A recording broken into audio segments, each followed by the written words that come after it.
এইমাত্র পাওয়া একটা সংবাদ, যেটা কিনা একটু আগে দেখলাম। বাংলা ভিশন তাদের ইউটিউব চ্যানেলে আপ করেছে।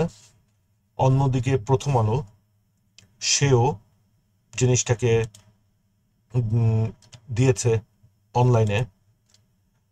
বাংলা ভিশন যেটা দিয়েছে, হবিগঞ্জে আন্দোলনকারীদের সাথে পুলিশ ছাত্রলীগের সংঘর্ষ, এবং প্রথম আলো যেটা দিয়েছে, হবিগঞ্জে সংঘর্ষের মধ্যে পড়ে একজন নিহত।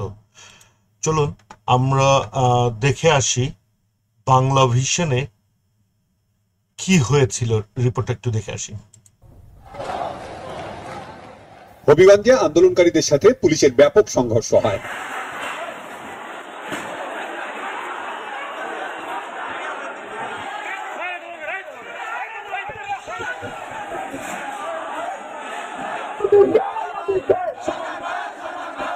কেন্দ্রীয় কর্মসূচি অনুযায়ী বাদ জুমা মিছিল বের করে ছাত্র জনতা।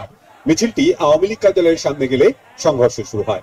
থেমে থেমে চলে সংঘর্ষ, ভাঙচুর ও আগুন ধরিয়ে দেওয়া হয় শহরের বিভিন্ন স্থানে।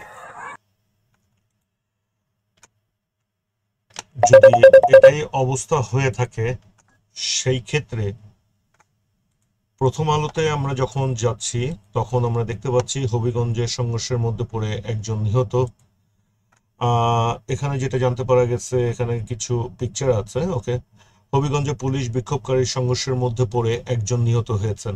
আজ শুক্রবার বিকালে হবিগঞ্জ শহরে এ ঘটনা ঘটে। নিহত ব্যক্তির নাম মোস্তাক মিয়া, 24 বছর বয়স। তিনি পেশায় শ্রমিক। মোস্তাকের সঙ্গে কাজ করেন মারুফ হোসেন।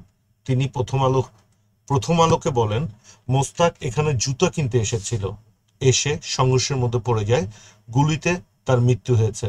জানতে চাইলে হবিগঞ্জ অতিরিক্ত পুলিশ সুপার খলিলুর রহমান বলেন, এ বিষয়ে আমি কিছু জানি না।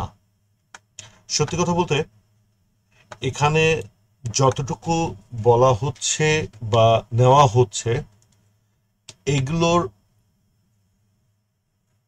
ঢাকার মধ্যে যতটুকু পাচ্ছি শান্তিপূর্ণভাবেই হয়েছে, শুধুমাত্র উত্তরাকে ছাড়া। উত্তরায় বেশ কিছু সংঘর্ষের কথা শোনা যাচ্ছে। এই সংঘর্ষগুলো না হওয়াই বাঞ্ছনীয়। হবিগঞ্জের ব্যাপারটা নিয়ে সত্যি কথা বলতে এটাও দুঃখজনক। এভাবে যদি হতে থাকে, একজনের পর একজন মারা যেতে থাকে, তাহলে এই মৃত্যুর দায়টা কে নিবে বা কারা নিবে? ধন্যবাদ সবাইকে।